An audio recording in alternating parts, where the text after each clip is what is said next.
Finally, brothers and sisters, I want you to practice with me now. I'm going to coach you through it.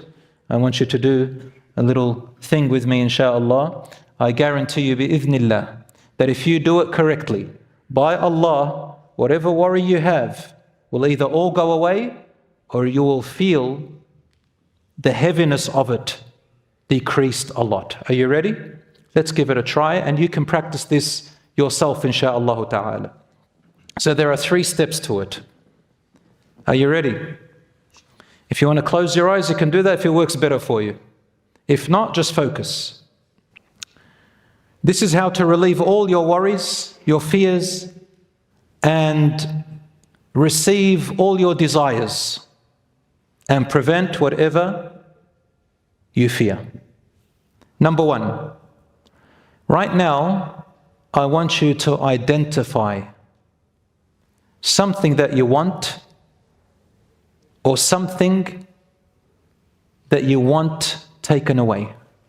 Something you want or something that you want Allah to take it away from you. Anything. Could be something that is harming you, worrying you, causing you distress, making you think about it a lot. Or maybe there is something that you desire, that you think is good for you. What is it? Have you identified it? Tayyib. Now that you've caught it, hold on to it. This is now what you're going to do in step 2 with it. Number 2 is the very important part. You have to do this properly, sincerely, honestly, and with full conviction, with full trust in Allah subhanahu wa ta'ala, and you've got to let go completely. You've got to be honest. If you don't do that, it's not going to work. Number 2, what you've got in your mind now, you're identified. That one thing, one. Now I want you to give it to Allah. You can even say it with your mouth, or you can mumble it. Just say it. Say, oh Allah, I give it to you. I don't want it on my shoulder anymore. You can say a word in Arabic, Allahumma inni fawwadtu amri ilayk. Or you can say an easier word, fawwadtu amri ilallah. You can even say it easier, ufawwidu amri ilallah. I entrust my matter to Allah. I give it to Allah. Yarhamukallah. Wa ufawwidu amri ilallah. I give it to you, O Allah. No. You've got to really give it to Him.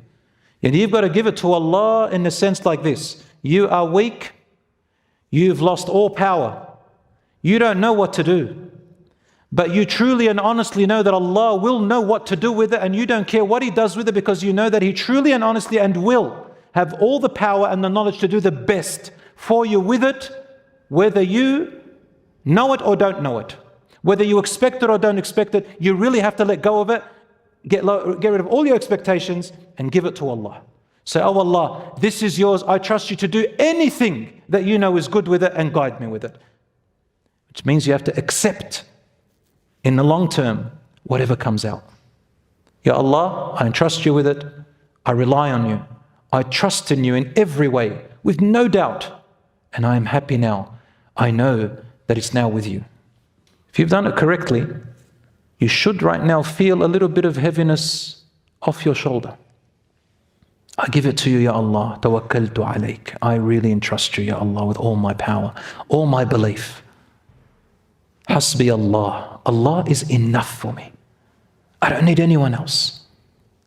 Things are going to be good from here on because they're with Allah.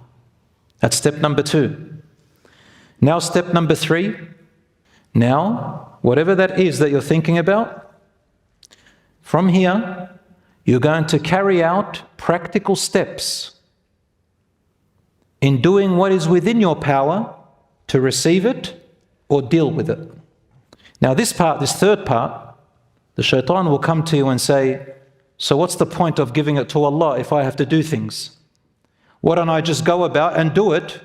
And what's the point of giving it to Allah? No. There is a huge difference between when you've trusted Allah and given it to Him and when you rely on yourself for the outcome. Huge difference. Those who rely on themselves and say, I'll just do the practical steps. If it happens, you'll say good, but you'll only rely on yourself and it's not going to be the best.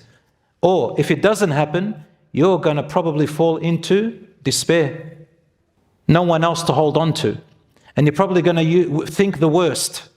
So when you give it to Allah, what's going to change? Two things. When you take your practical steps, what you expected may happen or better.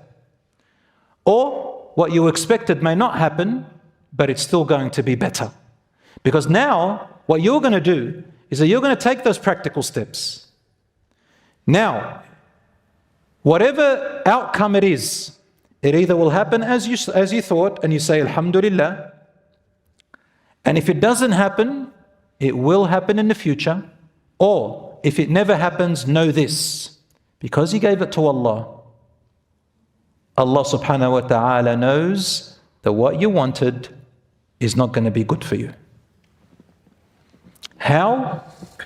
Don't. You gave it to Allah subhanahu wa ta'ala. Why? You gave it to Allah. You gave it to Allah. Wallahi, I promise you, things are going to change when you do that. But you have to mean it sincerely.